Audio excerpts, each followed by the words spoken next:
think in our teens, we went to the National Gallery in London, the Louvre.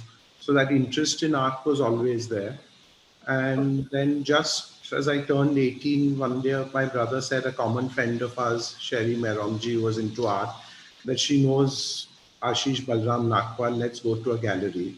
So we went there, and I think I must have been 18 or 19 when we bought our first painting, which was a Heber.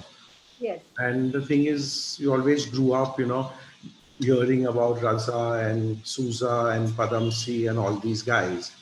So we started buying, thinking hopefully one day I'll have one of each. So that's how it started. Can we see, we have an image of the first painting that you say was you influenced you and you grew up with. We have an image of the Hussein that you bought from Pandola Art Gallery. But my dad bought, I think, for 1,000 or 2,000 bucks.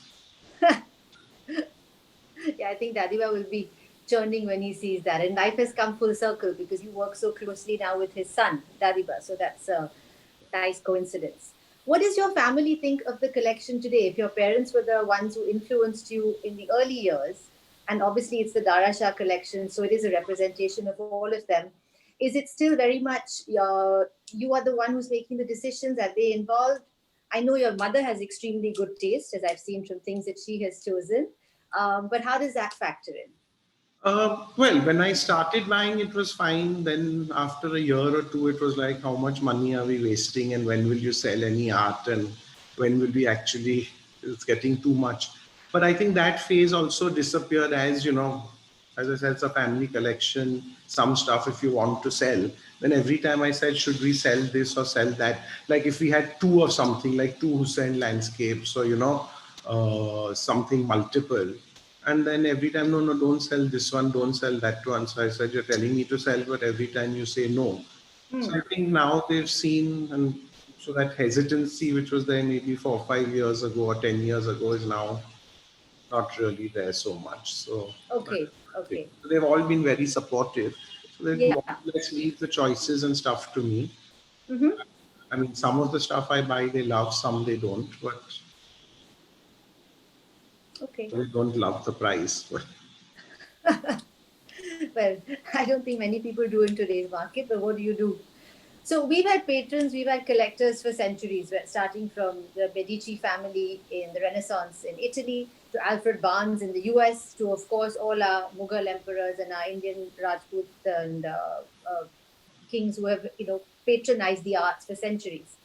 What, in your opinion, defines a collector, and therefore what makes a great collector? Uh, You're welcome to use an example because I would like to know that which collector do you admire in that regard, or a collection that you necessarily admire. I mean, there are a couple of collections. Obviously, the collection that Bill Chowdhury had built up. So I think that influenced us. So when we first started as kids, we used to like, someone said, you want to buy a Ram Kumar? So we take it from that person, we take it to Bill's house. But I think his standards were so high that often he said no, that it would have been better if we hadn't showed it to him and bought it at 20, 30,000.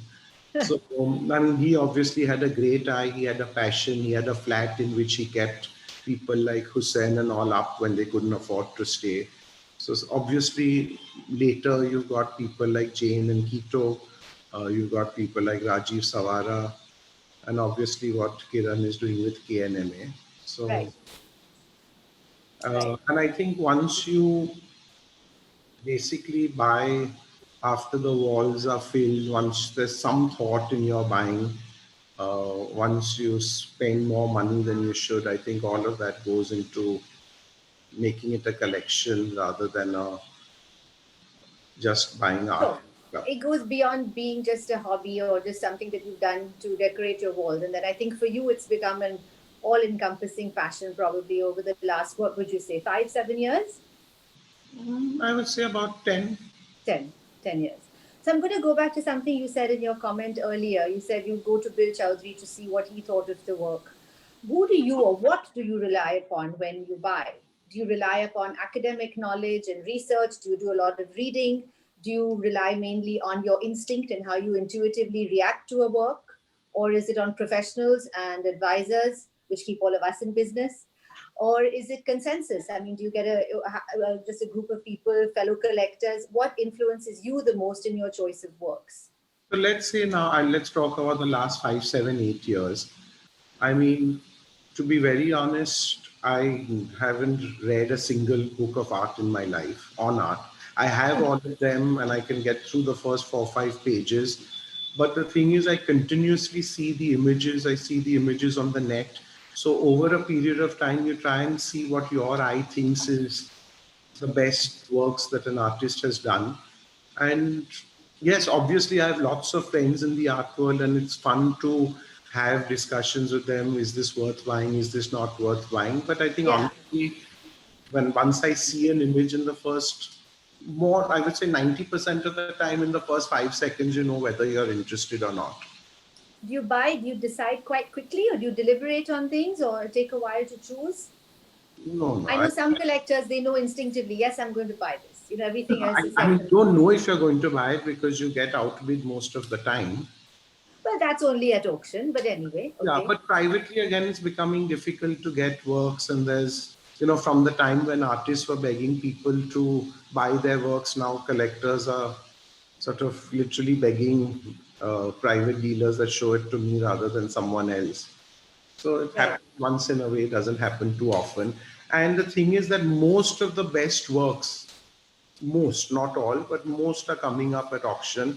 And if they come up at privately, people just more often than not expect the moon. Known for it. So, but yeah, I mean, I've been lucky during the pandemic. I mean, I got, I think, 3, 4 major works privately, which was a bit of a happy surprise. Yes. We can So, maybe see some of them later on as we talk about recent acquisitions also as we get through. But let's start actually with how you began collecting the group of artists. So obviously you are progressive kind of centric or modern centric.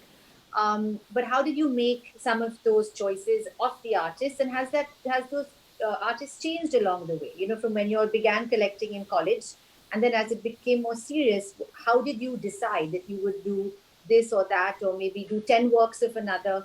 The one interesting thing about your collection is that some artists you have collected in great depth, and we can go through those when you talk about them. And then in the others, as you said initially, you just have 1 or 2 works. So, what were some of the factors that went into those decisions? so I think one is because there was no internet, I didn't really go for too many art openings. So one is used to go to whatever the artists were being shown at that gallery at Sophia College. And my office at that time was in Fountain, Panrose was in Fountain. So when you walked past for a meeting, you drop in, you'd see what was on the walls, etc. Plus, you had heard of all these guys, the progressives and of Sabawala. Later, it turned out that most of them had a connection to Bombay, or that Ram Kumar and Gaitonde had gone to Delhi but were from Bombay, or Krishan. Right. So there was no thought when it first started. So it's what the artist that you liked, what's the opportunity you got, which ones you could afford. I think one artist that I started collecting in depth first was Padamsi, because when I Yusuf, started, can we maybe pull up the lot? Sorry, just to interrupt you for a quick second. Pull up the slides from slide 3, please, and look at the whole group so we can get a context of what Dara is saying since he's talking about Padamsi.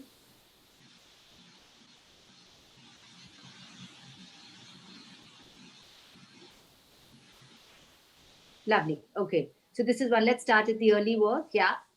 Landscape of the so this 50s. was not one of my first ones. In fact, Sure. this was. But the thing is that at that time there was a sort of Hussain, Souza, Raza, Tayyab, Gaitun. They were like the big five.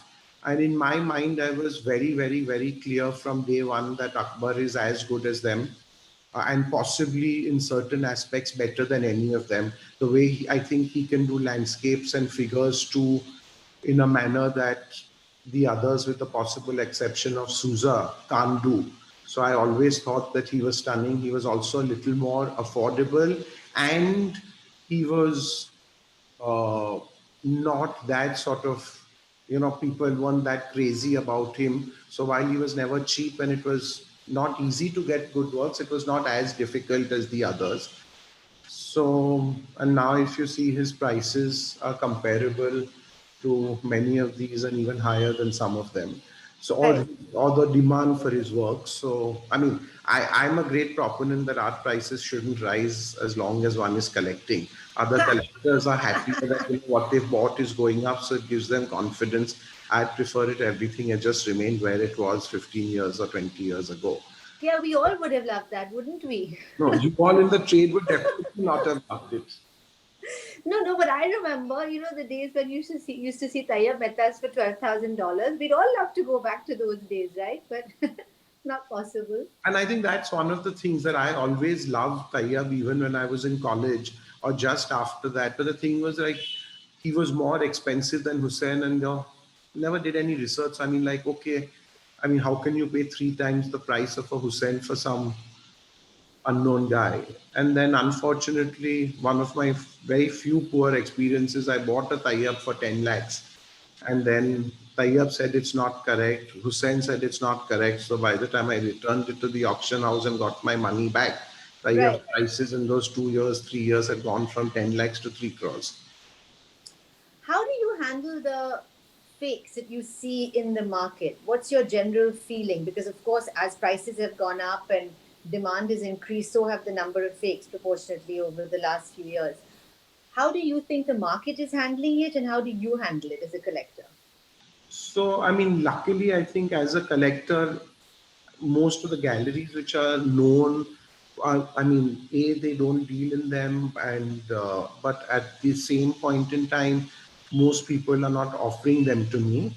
But yes, in the last 2 3 years, a lot of people have become dealers, or someone sends them an image, they just pass on the image. So I think that's a big problem where you're dealing with art that you know nothing about, artists you know nothing about, and you just sort of add on X percentage and pass on the image and the price.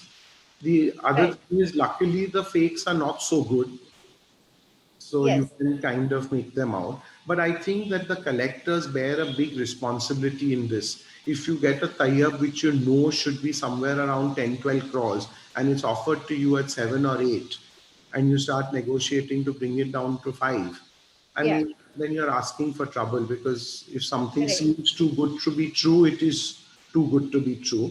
Absolutely. Yeah. So I Yeah. think everyone does bear that responsibility. The other thing is, I think because of court cases and other things, people have shied away from actually commenting. They are letting other auction houses, and sometimes it's, it just may be that, including overseas, some auction houses don't have the level of expertise, or their specialists Yes. have left. So I Yes. think what, and I was just coincidentally thinking about this when I was getting ready for this evening, and I Hmm. thought maybe the best way, rather than being open to a legal challenge by saying that it's not correct or fake, I mean, authorities like Connor, Dinesh, Dadiba, etc., should say we are not commenting, but we would not authenticate this work. I think they would then be able to get away by saying that we are not authenticating, you take your own decision. But I think a And lot of them do say that. A lot of them do say no, no, that but because they they just say want. it. No, no, but they are just saying it privately, or they're saying it quietly. If somebody comes to you, then you got to put it out and say that, uh, sorry, I mean, I'm giving it in writing that I am not authenticating this work. So then the seller knows that he's always liable in the future to have hidden that fact from a prospective buyer. Right. And have you spoken to any of your friends? You mentioned Dinesh, you mentioned Radipa, you mentioned Connor. How do they feel about something like this? I mean, I've discussed this with Dadiba, and everyone knows sort of the uncompromising position that he's taken, and then Sure. unnecessary harassment. I haven't yet discussed it with Connor or Dinesh or others. Yeah. But Yeah. maybe everyone should have a look at it. Yeah. And the other thing is, I could just warn people, if you are ever shown a painting with a certificate of authenticity, your alarm bell should really, really start tingling, because I've never, or ringing rather, because I've never seen someone come with a genuine painting and an authenticity certificate. What do you think when you buy a work directly from an artist? What happens then? Or they say that suppose somebody comes to you with that provenance, that they bought the work directly from the artist. How does that make you feel? Is it comforting or is it just one more alarm bell? No, no, see, Mallika, now over a period of time, one can make out And honestly, the kind of works that I'm trying to buy, because resources are not unlimited.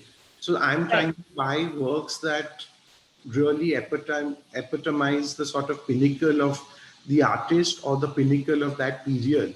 So I generally don't have issues with those Okay. kind of works, right? They are known, they are documented, or they are like a hidden gem straight from the family. You know of the artist's family, so things like that, or they've been published somewhere, even if they've never been sold. So personally, I don't face that problem, but I Okay. know a lot of collectors can and are having a problem. So this authenticity certificate is something that they should be very, very wary of rather than being comforted by. I think provenance as a whole, even as with us as an auction house or even for private sales, provenance as a whole is something that needs to be looked at very carefully always. And you need to examine every aspect of it, regardless, regardless of value, regardless of source, it's still something that needs due attention, and you must do your due diligence on it. You've talked about price. We talked about price. You can't keep buying, or price has come up a couple of times. And a collector once said, you can't put together a good collection unless you are focused, disciplined, tenacious, and willing to pay more than you can possibly afford. So while we don't like to necessarily say that the art we buy is determined just by price, how do you reconcile the two, quality and price, when you decide to buy? As you said, you want to buy seminal works, you want to buy works that are at the top of each artist's oeuvre, body of work. So how do you decide? So I think two things. One is, in the long term, the best works turn out to be the cheapest.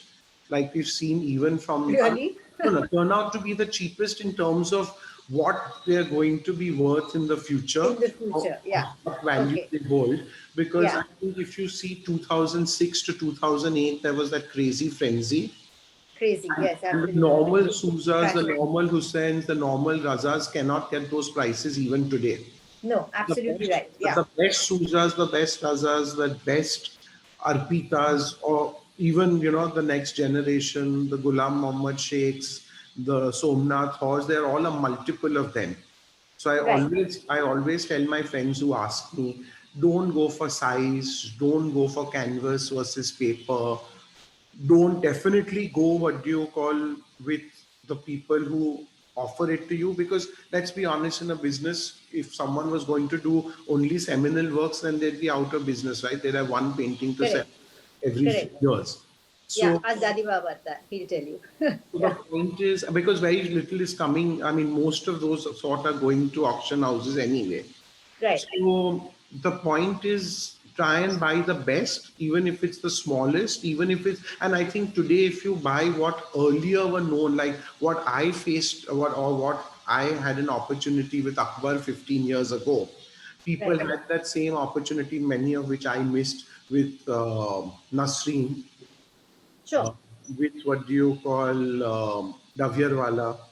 Yeah. With several artists. Yeah, so Several they are artists. all. So I think, as the honestly, as the top five, six are becoming frankly unaffordable, or their best works are becoming unaffordable, I Yeah. think it's much better to buy one of these great artists who could get recognized, and their best works will always get recognized. Because honestly, the one advice that I can give people, to buy a run of the mill progressive for anywhere between 1 and 4 crores is the worst decision that you can make.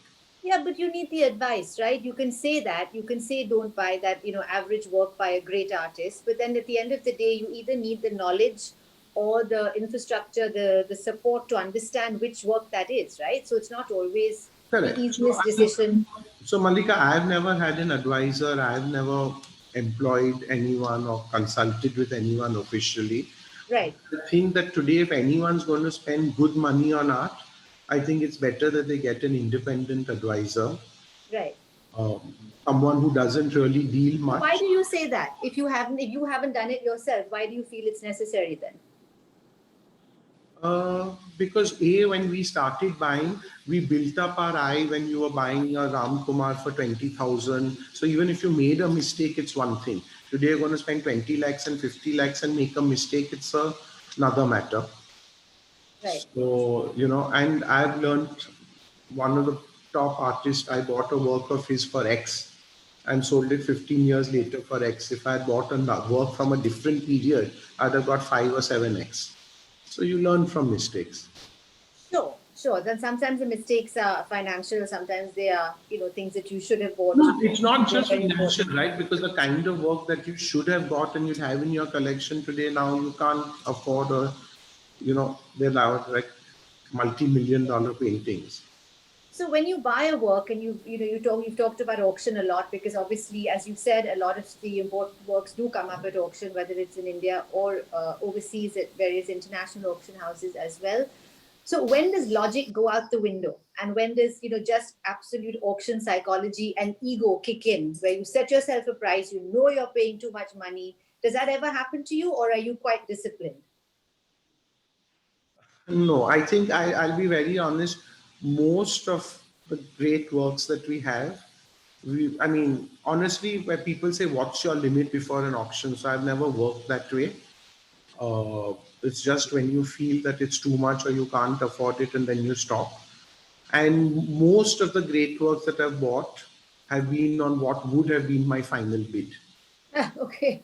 So, You had quite generous bids then. sorry? You had quite generous bids then for some of the things. Yeah. So, but I'm I going to I'm going to use that to ask Ayushi to pull up a work for us. Ayushi, can you pull up lot 28? Slide 28. You can see where my mind is usually. I like the Atul behind you. Oh, thank you. It's not for sale.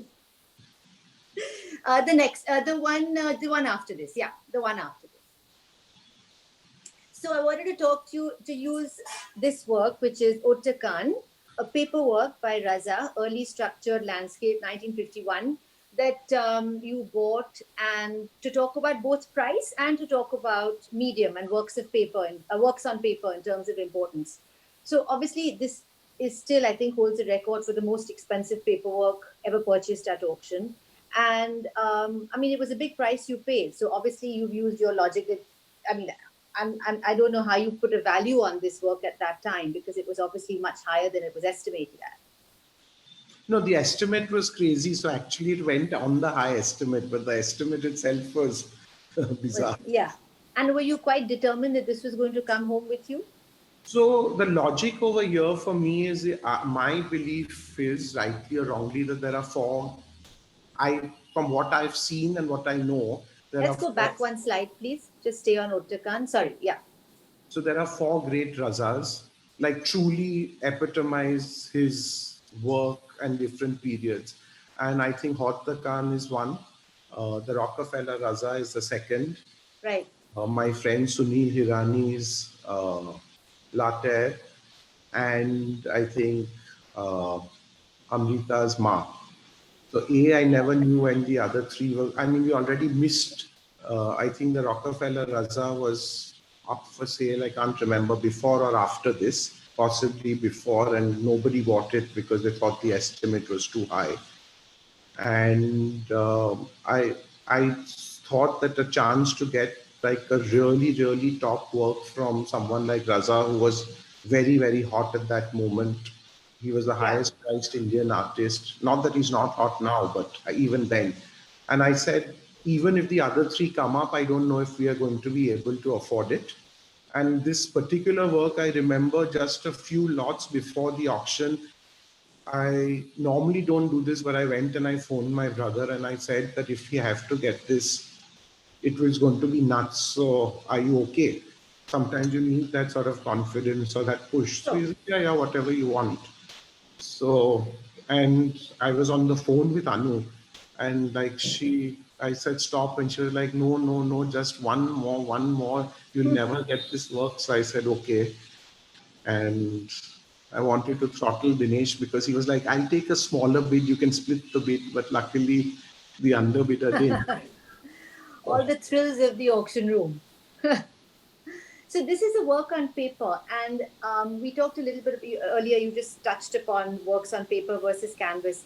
You have quite a substantial and important collection of works on paper by a variety of artists. So this, of course, there's this Raza, I want to show just a quick glimpse. If we can look at slides 49 and 50, it shows a nice a nice kind of salon hang of how you have put your group of works on paper on display. So I think we'll be, yes, and I think there's one before, yeah. So this is of course one side, and then the next slide will show you the other side. Um, and then if we go after that, you can see some of, if you stop here for a second, you'll see Tayyab's portrait of Hussein. You'll see Just a go back. dirty.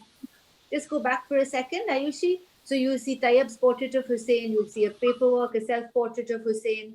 I'm going to show you close-ups of some of these works as well. But there are very important works by Sousa, Rabindranath Tagore, Tayyab Mehta, Padamsee, all the major artists in your collection. And some of them are not necessarily modern. Some of them are pre-modern. So how did your interest develop in works on paper? And there's a beautiful Sousa as well that I'd like to show.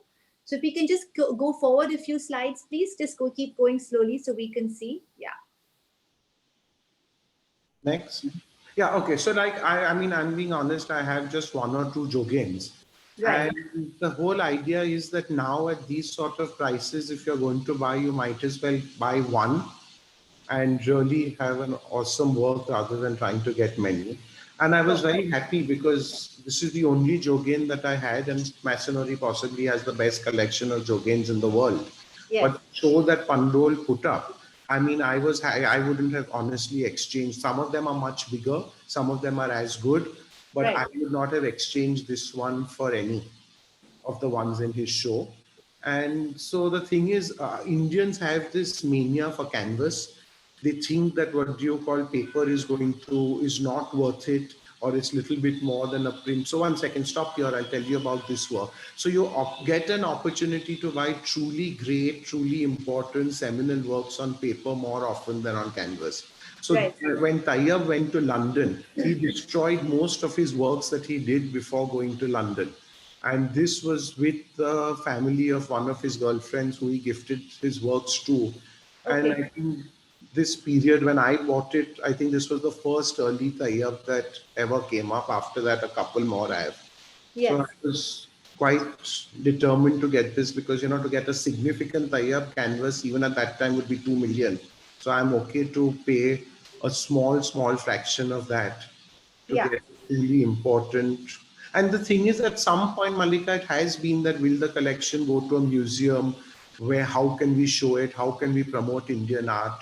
So you Right. are going to need works like this to show the history and where they started. Works of quality. Yeah. If we go forward, I want to just talk about a couple more of the paperworks. So there's of course Amrita Shergill. That's a self-portrait. Yes, and then we have, I think, a Tagore next. Yes, I and think then this is, according to me, one of the nicest Tagores. It's got an entire landscape and multiple figures. I've never figures. Yeah. seen this. I missed it when Sadhvi sold it from the Dartington Hall collection, but it came up for sale again a few years later. So Okay. managed to get it then. Can we go to slide 19, please? Yeah, let's talk about the Nandalal and then go to slide 19, please. Yeah, so I mean, I also just love art, right? It's not this artist or that artist. And I thought the quality of this work, I mean, as we discussed, Mallika, I haven't really got everything professionally shot. So most of these are just Exactly. Yeah. Yeah. from the pandemic. So you're not really getting the full effect of the work. This is just shot on my phone and you can see the reflection and stuff. But this is a beautiful portrait of Rabindranath Tagore by Nandalal Bose. And the thing is, I've noticed that sometimes, I mean, my servants and my domestic staff have been with me now for 20 years. They're used to paintings, and sometimes they have no idea of the value, they have no idea of who's done it.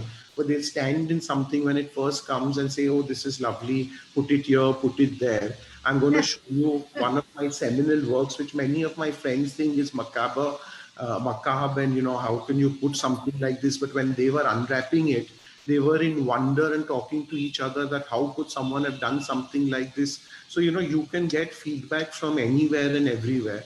And that's what example I love about my mom, right? She's never bothered to read a book or whatever, but as you said, she does have an amazing eye. And I buy on instinct, right? I just see something, but she sees details in works way after I bought them, which I have never sort of bothered. For me, it's just the entire sort of the impression that the work makes. Yes. And but for I her, think it's different things for different people. It depends what you are instinctively drawn to. if you see the next work, I want to go to slide 19, please, and then we'll talk about the contemporary later. yeah. Just one after the next one. Yeah. This one, and then the lovers, which is I think 2 slides down. So I think this is one of no. Yeah, can we just stay on that? Let's stay on 20 and then go to 20. Yeah. So this is one of my sort of. I mean, it's most people don't recognize it as a Sousa. It's Sure. I feel the only Sousa that's ever come up at auction that's in the 30s.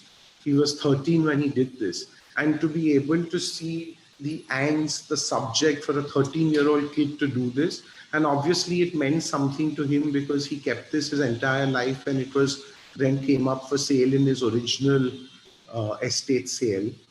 Okay. And I was amazed. I got it at a throwaway price, and I couldn't believe that someone would allow the earliest Sousa done at that age. And people have like hundreds of Sousa paperworks, but I wouldn't exchange maybe 4 or 5 that I have for all the hundreds that they have. So you have to try if you want to build a collection. You can't be what do you call influenced by people. And when we come to some of my most seminal works, I mean, a lot of my friends, many of them who I'm sure are on, told me you're an idiot, you're a fool, you just beat it up, you did this, you did that. But you have to have the courage of your conviction. You have to understand uh, what a work is going to mean and should mean today. And you're lucky if someone doesn't recognize it, then so be it. It's your good day, yeah. Let's talk about one last paperwork and then we can go move ahead. Just the next one. No, sorry, just stop here for 1 second. These And are now also, you see yeah. Sousa drawing on the right. I mean, it is a stunning, stunning, stunning Sousa drawing, and I got it at a very cheap price just few years ago. So the Right. point is, everything doesn't have to be expensive. Yes, very good to know that. Yes. And this is a Sousa self-portrait again when he was a teenager. Doesn't look like a teenager here. So, Yeah. And then the lovers. so I mean, you're lucky to have works like this. Yeah, terrific work.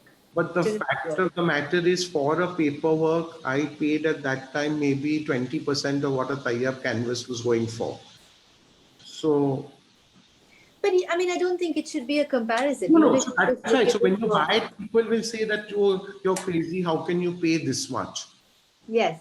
But the thing is, you have to see something, and it has to really say something to you. It not because when one bought something like this, or when one bought Hot the Khan, you never knew that whether it's going to be a good or bad financial decision, right? It's just Right. something is, can I afford it, and how badly does one want it? I want to compare this just to slide 4, which is a Padamsi paperwork. It's just so interesting. We talked about this earlier, and we've talked about this many times in the past as well. Just to do a little bit of art history for a quick second, which you see such a strong similarity in the way Padamsi and Sousa painted at this time, in their bold outlines, the rounded forms of the woman. And you see a similar thing happening in the landscapes as well. So if you go one slide back, please. So you see the similarity in the women. Sorry, 2 slides back, in the women figures, and then you also see landscapes like this Padamsi landscape from the 50s. Yeah, that's perfect. So you see, Sousa and Raza were together in Paris. So yes, many people would think that this is a Raza.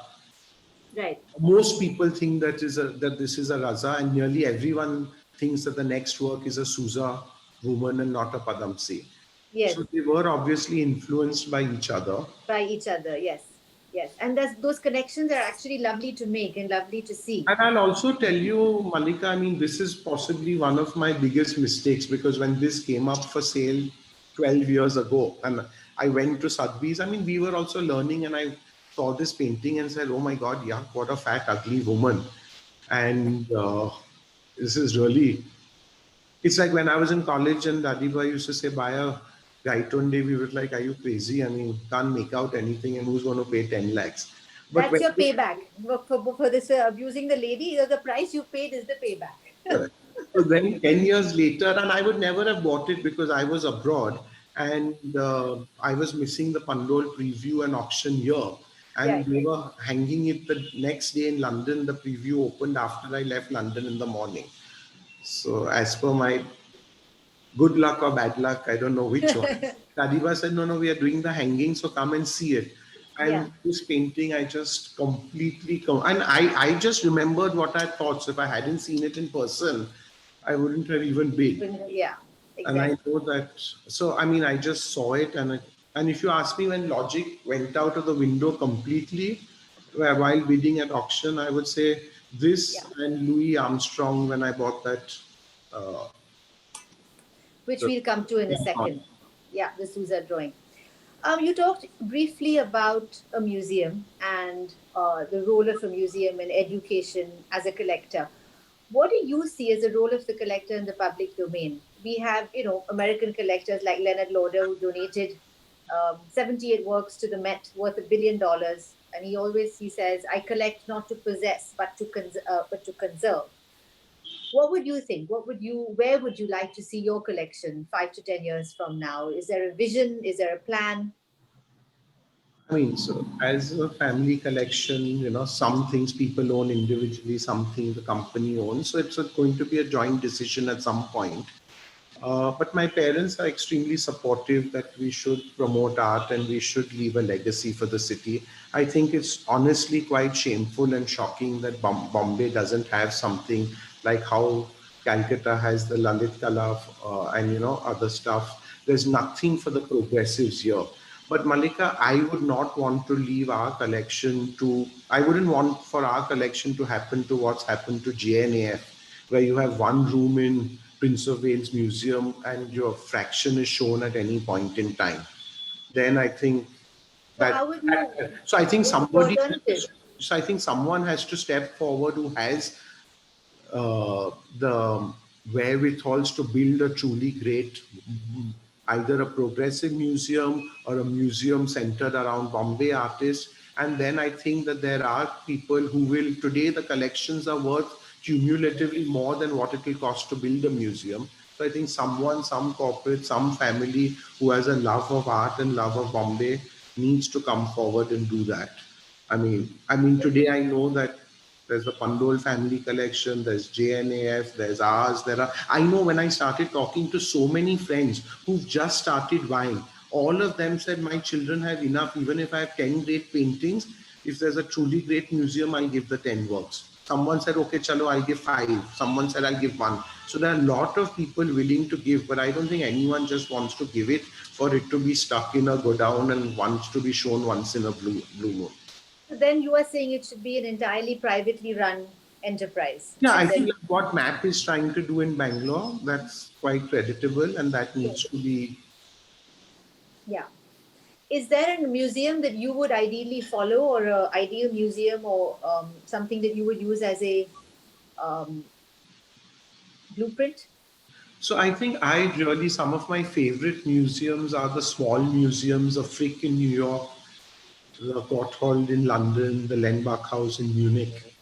And Yeah. I think if you could tell me what would be the greatest service to Indian art is if someone could give a donation and they'd accept it, let's say somewhere like the court hall.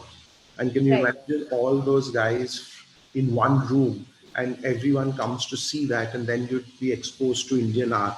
So the main thing is to have the art out in a place where to expose, so it can be exposed to people.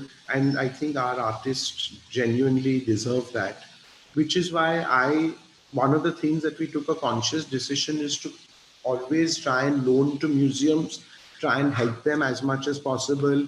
I've made sure my insurance covers travel, so if the museums have a budget constraint, at least I can cover the insurance for my travel. While I know a lot of people who say, no, no, if they want my works, even if my insurance covers it, why should I do it?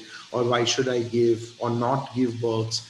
Then, so I think there's no point collecting if you're not going to share it and you're not going to Yeah. promote the art. Like I'll tell you the experience. Like at some point you wonder, you're spending so much time, so much money. Uh, it's such a big passion. Is it worth it? And then when I walked out, I walked into the Asia Society for the Progressive show. I'm being honest, that first room, Yeah. and it just blew me away. I was frankly like close to tears. Okay, and then my favorite painting in that room, or one of my two favorite paintings in that room, I never thought, and luckily we got a chance to buy it privately a few months ago. Is So it here? Is it? Do we have a slide of it? Would you like to show it to us? you have the numbers. Okay, you're talking about the Hussein. Should we see Yeah, that? yeah. Okay, can we see slide? I think it'll be 13, please. So I mean, as much as we loved Hussein and we had good ones, I didn't think we had any seminal Husseins. And There we go. I mean, this is a terrible picture, but this Yes, we've painting seen is. better pictures, but it still can't take away from the beauty of the work. And when people talk about Hussein's women from the 50s, there's a big change from what he did in 50, 51, 52. The rawness of the hands, the feet, the face. And here he comes in 55. And I mean, you can see the geometric Picasso influence. You can yet see the beauty. You can see the delicacy. So, I mean, You see the and colors and her facial expression, it's beautiful. correct. And Absolutely beautiful. another Hussein that I always wanted, uh, and had seen in Gadiba's Dubai's museum's inaugural show. Yes. I mean, so I always wanted that, but Should we see that? Number 16, please. So this was the 50s, and then we moved to about 15 years later, 69. so So this is one of your recent acquisitions, yeah. right? And I mean, this is just, at least for me, it's possibly the nicest painting I have seen which has a horse in it, because you can't say this is a horse painting because there's just so much going on. It's a And lot, but it combines some of his I think probably his most favored themes and subjects. Yeah, lovely. trying for 7 years to be able to buy that painting. You can thank Dadiba for that later. Yeah.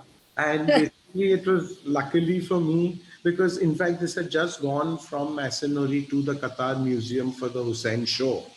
Right. And Ranjit was the Curator. curator. And when I showed it to him after I had bought it, he was like, God, this was gorgeous in the flesh. Because I was just going by my memory. I had seen it 7 years ago in the flesh. And this is the only painting that I flew back a second time a year later to see it in the Dubai duty free. So we went out to the docks and saw it there in the warehouse. Right. At that point in time, I just couldn't get myself. I mean, that price wasn't market related. Luckily, in those 7 years, the others have gone with Berserk, and Hussein has remained the same. So Well, not really the same, but I see what yeah. you're saying. There's But now it suddenly picked up in the last yeah. few months after I bought these two, luckily. How do you feel, when you view art, you said you flew back a second time. And of course, with viewer painting like this, it's very important because the application of paint is so beautiful, the thickness of the impasto, the crusty kind of surface. What do you feel about technology and its complete takeover of how we view art, how we buy art, how we appreciate art? I mean, what you and me are doing this evening, right? It's something very new and obviously been harmed by the pandemic. I think if there's one mistake that I've made, and that's where I admire someone like Rajiv Savara, who'd fly all the way to New York to see the works and fly back in a day. I think if I had what you call done that for every auction, we'd have a much better collection. Because if you see something, you can't fall in love with it over a catalog image. Yeah. Okay, so you're going to get much more moved and much more charged and much more determined. Yes. If If you we look see, at your, let's look at slide 39. That's a good example, I think. You saw the catalog and then you saw the work, and it was a remarkable difference for you, I think. The early Ram Kumar, the 50s Ram Kumar. yeah, to be honest, I was like, when I saw The one before this, please. The one right before this. 39. Yeah, lovely, lovely. So I didn't like this in the catalog, and some of these works just don't photograph well. Yeah. And even today, what you're seeing as a light yellow in the background is actually a, I don't know, how would you describe it? Burnt amber. I think it's a deeper, richer color. It doesn't have some of the reflection that you see here, but it's just got a lot more depth, the color, and it's obviously slightly deeper in tone, but obviously more depth as well. So therefore, I mean, seeing this one, if I hadn't seen this in the flesh, I would never have even bid for it. Right. Yeah, because But technology technology has altered the way we see it. but yeah, but technology has made a huge change now, because once you can get onto WhatsApp audio, and then you can have the person selling it abroad hold it in front, go close, show the impasto. That has made a massive, massive difference. And Yes. also, the other thing is, I've learned, because Pandol's had a beautiful guide one day with a terrible image, and I was abroad. And I don't see Instagram, so I didn't see it in the sunlight and its actual beauty. So Yes. now I do make galleries abroad take the work out into the sunlight if I'm not sure, especially if they're dark works. So Yeah, one, looking at your work in the flesh, I think is a unique experience, right? but a You have lot that. of my works, I mean, that I have bought, I haven't seen in the flesh. Yeah. So like the Some Padma, like the sorry. Padmasi mirror image that I bought. Yes. So, Why don't we pull that up? Let's go to slide 12, please. and the other thing is that if you're lucky enough to have a business or a steady income which is doing well in bad economic times, I think that is actually the best time to buy art. You'll yet never get a great work cheap, but at least you'll get it reasonably, and others may not be bidding. Sure. So, Ayushi, can we go to slide 12, please? Yes, and because you have and some this people who are more painting, conservative, at that time. correct. And this painting actually gave me one of the more pleasant surprises of my life, because couple of years ago, someone told me, "Oh, have you seen Akbar's website?" So I was like, "Huh? Akbar has a website? I didn't even know that." Can you have that picture up? Yeah, I'm just trying to. I don't think. Ayushi, can we get the slide up, please? Yeah, I think now they're going to do that. Let's see. So, and Akbar obviously hadn't got a very good website, so it was extremely slow, and just his name came up. And then there was a little image that was started this small and was expanding on his home page. And it just, and then I'm saying, this looks kind of a little familiar when it started expanding from the center. And I was extremely pleasantly surprised and happy to see when this suddenly opened up on his homepage. Yeah. So I We can, mean, and there are mirror images and there are mirror images, but again, this is not a great picture. But this is, I think, an actual perfect mirror image, square to square, cloud to cloud, yes. and Yes. and luckily comparatively in a good condition, because a lot of his browns and blacks actually then start having condition issues. This should hopefully be okay, right? Because of the date as well. Oops, No, did we no. do the image? There are certain works from the 90s which are already Yeah. in good condition. And there, Malika, it's good when people like you advise your clients very, very strongly on condition, because that's one of the things I'm not that fussed about. Yeah, if something is just horrible and distracting, it's a different matter. But you have Right. to see the beauty, and you have to be able to look past, some crackle here or some restoration there, because the work is the work and the beauty is the beauty. So I I think guess that, it's a balance, right? yeah. Between, can you fix something, or is it going to change the intrinsic nature of the painting also? We can also see this hanging in your home. I think it's 43 slide number, if we can go there. Yeah, which you can see this, just this, to see the sheer scale of it and to appreciate that. Just to see that image. And Tara, you started buying sculpture recently. It's kind of a extension out of paintings of the I mean, not, collection. yeah, not recently, but I'd say more sporadically Yes. over the last Okay, eight, you've had 10 years. some important works. Yeah, the next one, please. Tell us a little bit about that. Yeah. So I think this is, I mean, couple of works that I think if you can get your hands on a truly seminal work by an artist, that's actually what is my sort of aim today. And I mean, most Somnaths, if you see, they are 6 inches, 8 inches, 12 inches. To see something of this scale, I don't think it's ever been shown before. It was with his daughter from the day he made it till a few months ago. Right. And I think, and you right around, and the other thing that's drawing me towards sculpture is because the walls are getting full, but sculpture you can always find place to put it and enjoy it. And a lot of people, and this is the work, like a lot of my friends said, oh my god, it's so macabre, and why would you want to bring something so sad into your house? And this was the work that and it came wrapped up in 4 different bundles. And the joy and the amazement on the face of my staff as we were opening it together. So, beauty can be and everything doesn't have to be pretty. And you don't get an idea of the scale, but that central figure actually, its face is bigger than mine. Than yours, yeah. So, and to see, and I think, the fact that they used to struggle, maybe he couldn't afford buying enough bronze at the same time. That's why there's a difference in the patina. Yes. Your Yes, stories, could very well be the case. Yeah. I went to someone's house in Calcutta who told me that, boss, this painting by Pine, I bought the canvas, I bought the tempera, and I gave it to him because he couldn't afford any of them. Yeah, a lot of these artists didn't have an easy time, as we know. So it wasn't always easy the way it is today, right? Most of them died without seeing much appreciation for the work of a critical nature or commercial nature, right? I think we should start to wrap up, but I just wanted to talk about maybe some of the favorite works in your collection to give us a flavor of what there is. If we could maybe quickly go down from 2 slides up from here and then down, so we can then have some time for question answers. I did want to talk about Vespers because it is one of your favorites. Yeah, so I mean, I wouldn't exchange this Abawala for any other. And after that, I've never bought one, or till now, or maybe just 1 year or there. We had another beautiful one, which is now I'd given as a wedding present to my brother, which again we had bought from Bill Chowdhury's family.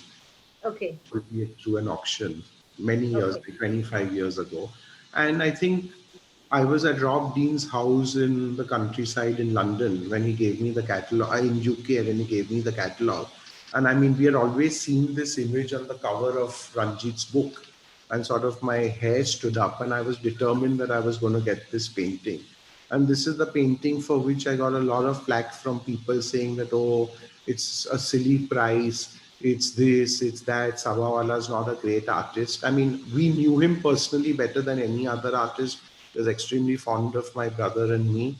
And the thing is, I realized that already in the Western world, a normal Picasso was 10 million, a bad one was 1 million, a good one was 20 million, a great one was 50 million, and a seminal one was 100 million. So you're talking about 10, 15 times the factor between a normal and a great one.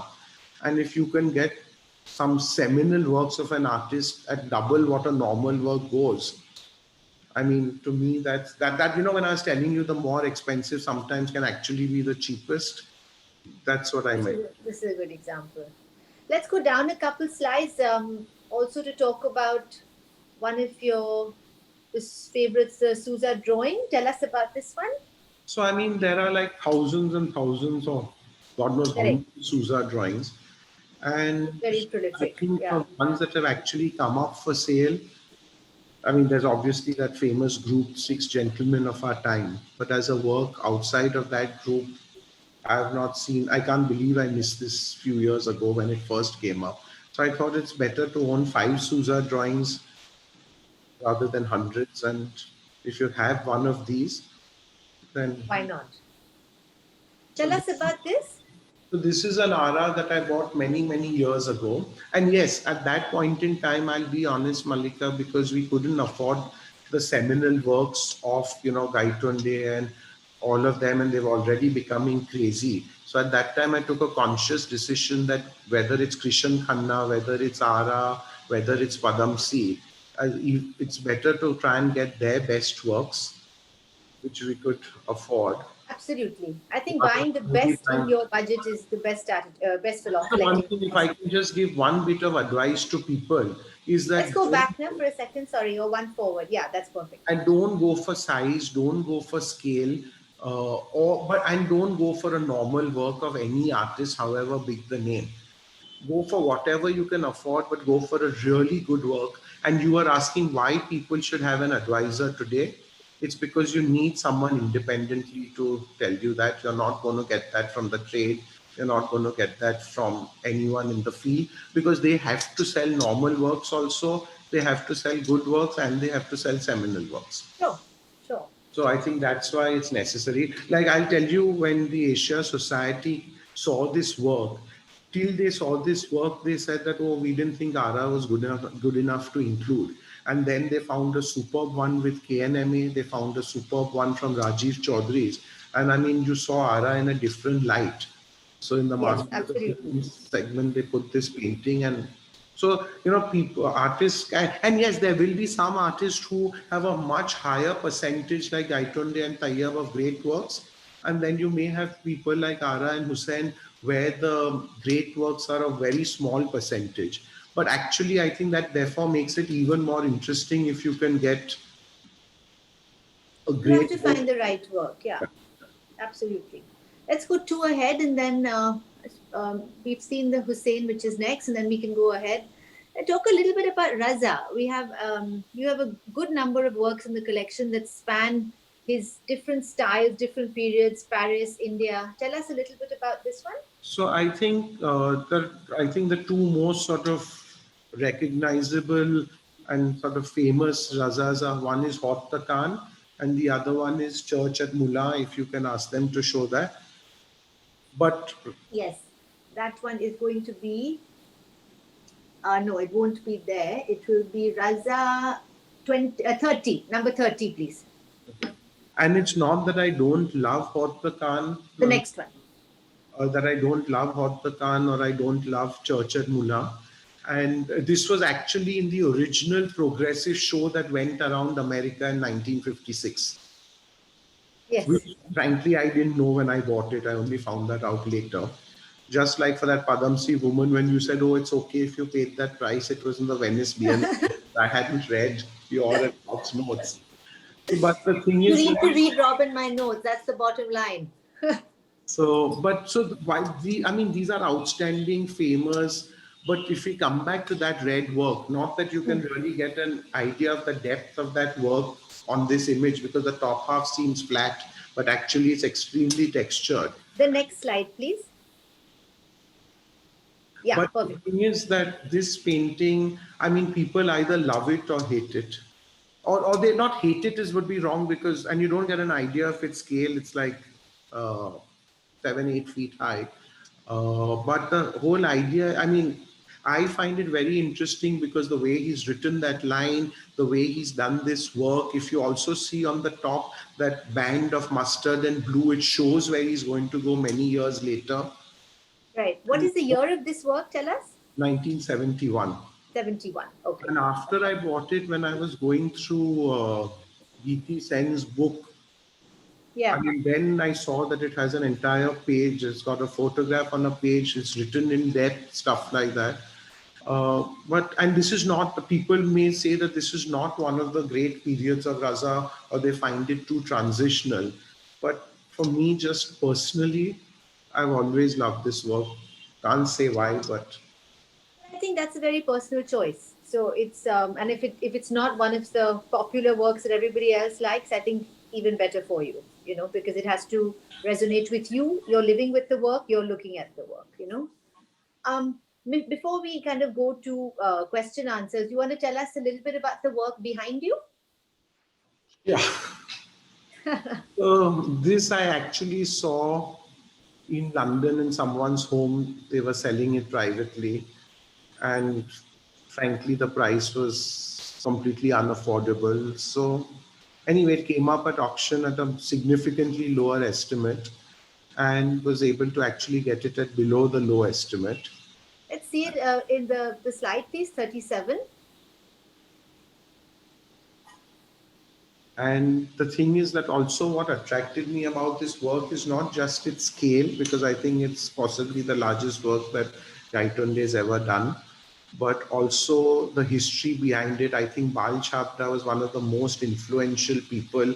He owned this work, he owned Ma, he owned one of the most stunning tayyabs that Yes. Masonry had. So, I mean, you can't get someone of better provenance than that. And but yes, I have to admit this work was a real stretch, and with a lot of sadness I had to sell my other Gaitonde, because the only way to justify buying this one was that you'd recoup part of the money by selling that one, which I Yes. also loved. It was Yes. actually the cover lot of Bhaba's first sale. And so, and just the way it's very different from most other Gaiton days. The fact that he made it for Air India and they said, no, what is this, we don't want it. I also have a Krishan Khanna that he made for Glaxo, who said, no, how can we have someone on a operating table? So now these paintings have their own history, their own story. And today they have such importance within Yeah. the field. In fact, what do you call when Boohi and Zara came home to choose works for Asia Society? When they walked into the sitting room, they said, "Oh my God, this work is here." I was like, "Yeah, why?" They said, "Oh, because we were trying to find it and we couldn't." Fine. I said, "But it's in a Sotheby's auction. You have to phone Sotheby's and ask, can we get in touch with whoever bought it?" Got it. Yeah. So Yeah. this You've talked about selling to buy other works. How do you remove the negative perception there is sometimes around selling as a collector? So, I don't sell much, Malik. I mean, look, I'm not talking about small works or things I've outgrown, but major works I may have sold maybe three in my life or four, But three. you have a practical approach to it. If you need to do it to consolidate things or to buy No, better, no, it's that I it's would lie, because practically, if I had to look at it, I'd have sold half my collection by now. okay. So, Okay. so I'm not practical, but in this particular case, I was very clear that we should try and get this work. But honestly, we couldn't just get it, so we'd have to sell the other guide one day. So this is the only work that I've ever bought, knowing that I'd have to sell something to pay for. Yeah. And I mean, others say, sell different artists to buy something else. For me, if I have to sell, it's always easier to sell what you have a duplicate of, The same artist. or the Yeah. same artist. But I find it I've never been able to sell a painting to buy another artist. I think it's very important as a collector for you not to be practical. If you were practical and not passionate, there would be a problem. And Anupa, are we out of time? Do we have time for questions? Yes, Mallika, Dara, we have a few minutes for questions. So, would you like me to put those forward? Sure. I just have one last question for Dara before we go out and open it up to more questions. Dara, your business essentially is investing money in good products to allow appreciation of wealth. For you, obviously we've talked about prices, we've talked about how prices have changed, but do you look at art in investment? No, I said we've spoken too much about prices, but the problem is that the prices have become such a level that it's Yes. become a very constraining factor for most people. Because even today, many people want a Raza and a Hussein on their walls.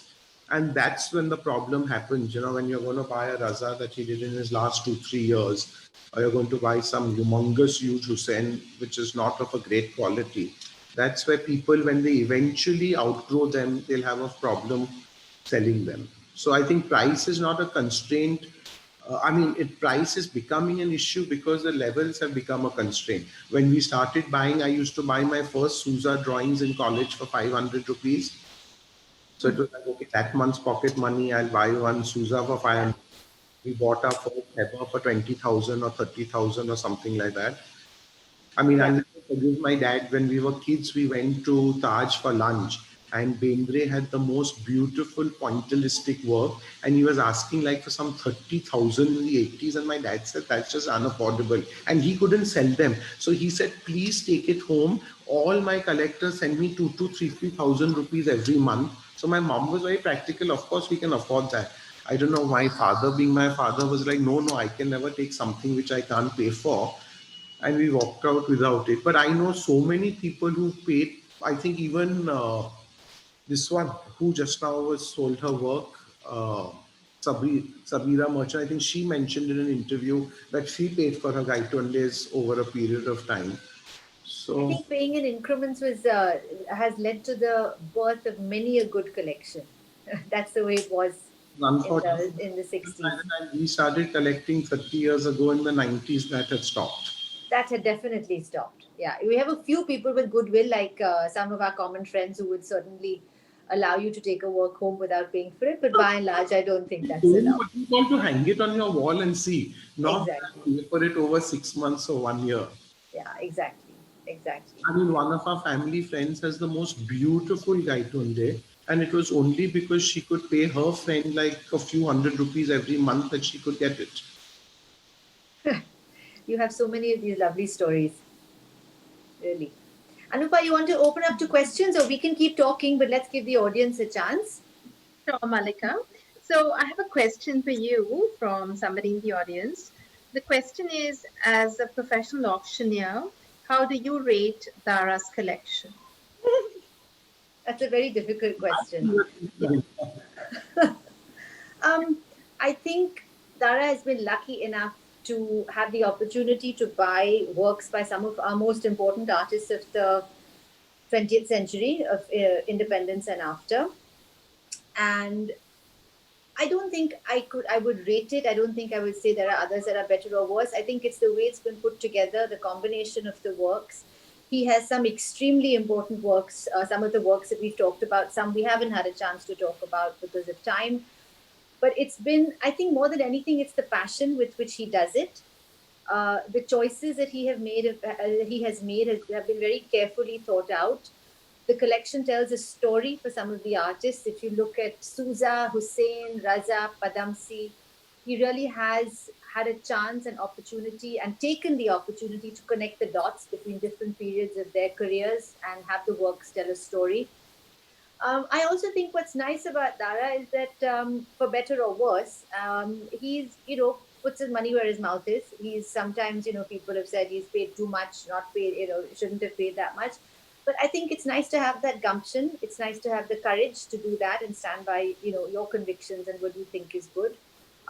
So, yeah, I think he's had very, very good success in building it up. Thank you, Malika, for that really well-rounded view of Dara's collection. I have one question for Dara from Ameya Dias. Which is your most treasured work of art, Dara? And your advice for collectors entering the market now?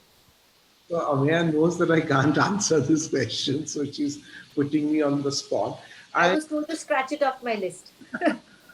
okay, so the whole idea is that with, let's say, the great Padamsis or the great Razas or whatever we have, I could say mine is the best of that period.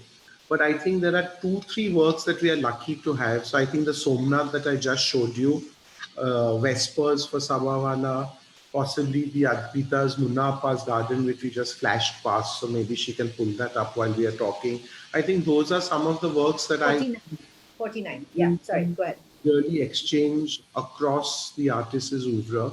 So I think they have their importance for that. It's not that, example, they are less important than this Gaitonde. This Gaitonde may be more important. But then there are other Gaitondes of an equal stature and stuff like that.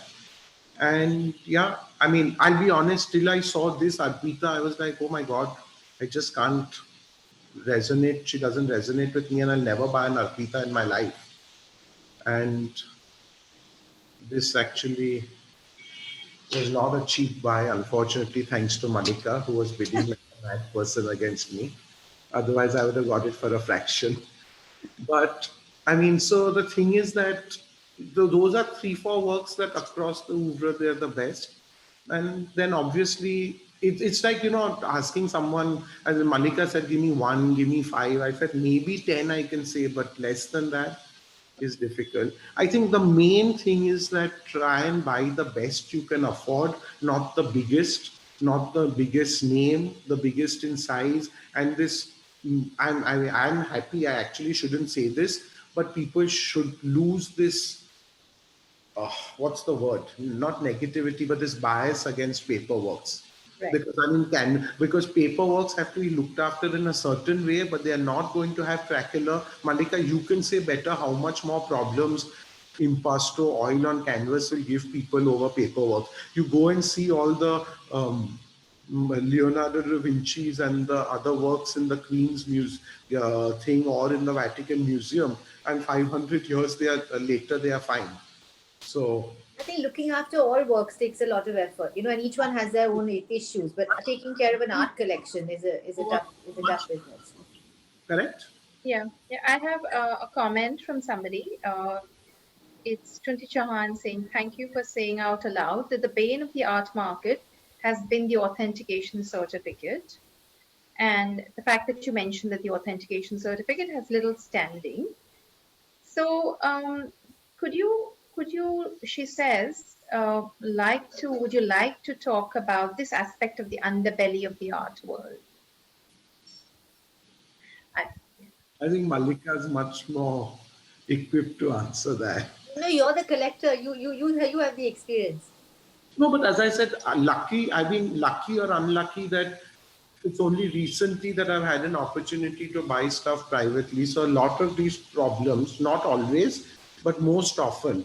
But one thing that I can tell people is be very careful, because people have been photographed with the artist seeing the work. But what they don't tell you is that they quickly photographed the artist before he turned around and said, "This is not mine." And after he's dead, they'll bring that photograph. So please yeah. don't fall for the photograph with the artist, and don't fall for authenticity certificate. Because actually, if you go to people who are truly respected, you're not going to then give a authenticity certificate. I mean, I'm sure, Mallika, people have asked you, and have you ever put it on paper? I mean, you just say what your eye says, right? Yes or no. But I don't think I'm qualified to give one. No, I mean, who am I? If you ask me or whatever, if I sell a work, I would certainly, stand behind it. And if there's an issue, of course, we would do whatever we could to rectify the problem, me individually or me as a spokesperson for Pando's, the auction house. So, but individually, I don't think I'm qualified to give anybody an opinion. I mean, there are. it's a very difficult thing to do.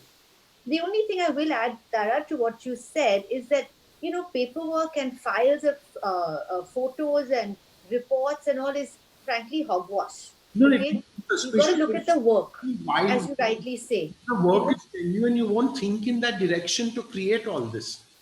And you have to look at very often we get works without signatures, and people will comment, there's no signature. And, one of the things that all of us follow, especially Pandos, is that frankly, the brushstroke is the signature. The style is the signature. A signature means nothing. It's the easiest thing to forge, I mean, I bought a couple of truly great works, and later people have said, "Arey, but you bought it without a signature." I said, I better start concentrating and seeing where's the signature. Yeah, so we have a question from Udit Bhamri. He asks, which contemporary artwork or artists can you compare to the older lot? So I'll tell you what my problem with contemporary art is. A lot of it doesn't resonate with me, but certain art really resonates with me. I have two problems. The major problem is the scale. The way they are doing stuff, they're doing it for Delhi homes, Ahmedabad homes, stuff like that. It's just not possible to put it in a Bombay apartment. And I just want to buy something like, I mean, I actually bought a work 10 years ago, which is a 5-meter Jitish, and it came from abroad and went straight into storage. And I've yet never even seen it out of its box, because where would I hang 5-meter work? So that's the whole thing. One of the works that I can never forget, it was a video of Shilpa Gupta, which I saw at Vadera. You need an entire room which is darkened, then you walk on bricks, you put on a headphone, you see this fabulous video of how a house, with the change in the wind and the sand, moves between Pakistan and India. That's what it was to symbolize. That is the house in Pakistan or is it in India? And now all 3 editions are with international museums. I was desperate to get it. But the edition for sale was with the foreign gallery, so you have to pay abroad and pay import duty for a work which is in India. Two, the price was not cheap at all. And sometimes I feel that honestly, it's safer to buy a really good established artist who's no more. If at the, I mean, to pay for a contemporary artist where you don't, I mean, Shilpa is a different matter or Jitish are different, but you know where they are going. So I think there's also that whole price effect that makes a difference. But it's not that I don't like their work. There are many works that I like, but one decision that I've taken, I ain't buying anything to put into storage. If I buy it today, then something else has to go to storage or go to another venue, but I'm not going to buy to put into storage. And not practical. I mean, yes, and sometimes you'll see like there's this young girl, I think that Akara shows, Bhagyashree Sutkar. Yes. Then my friend Tanya Goel does this indigo works, which you go, you know, which you do with a string and the paint falls on the wall, which then I gave her the idea that get a sort of cement plaster like a wall sort of board on wood, which I think now has gone to a couple of museums done like that. Yeah, So, the Lalbhai showed a really nice work. Yeah. so So that Dadipa has a comment right now. You could buy more wall space? Question mark. you know, so hopefully I'll move into another apartment so there will be some wall space. Okay, so can we take the last question? It's from Homi Davia. As the globe narrows with internet and Zoom, do you envision a change in the scenario for art sales in the future? I think Mallika, would you like to take that? Just Mal- repeat that again for me, please, Anupa. Malika, before you answer, that's my mama from Houston, huh? So be careful how you answer. Okay. Oh, okay. Just repeat the Yeah. question, please. As the globe narrows with internet and Zoom, do you envision a change in the scenario for art sales in the future? I think we've already seen a change in the way, I don't know if he's talking about the numbers or just the way we sell art, which has definitely changed. Um, First, Instagram changed it, right? Even before the pandemic. Right. Very expensive works of art were being sold in a heartbeat on, you know, as people flew across the Atlantic. By the time they landed, they'd sold a multi-million dollar painting based on images on Instagram. So I think we've already, technology has changed the way we perceive art, we look at art, we buy art, all of it. You have virtual museum tours for virtually every museum in the world, that gives you access to things that you may not have had access to 4 or 5 years ago.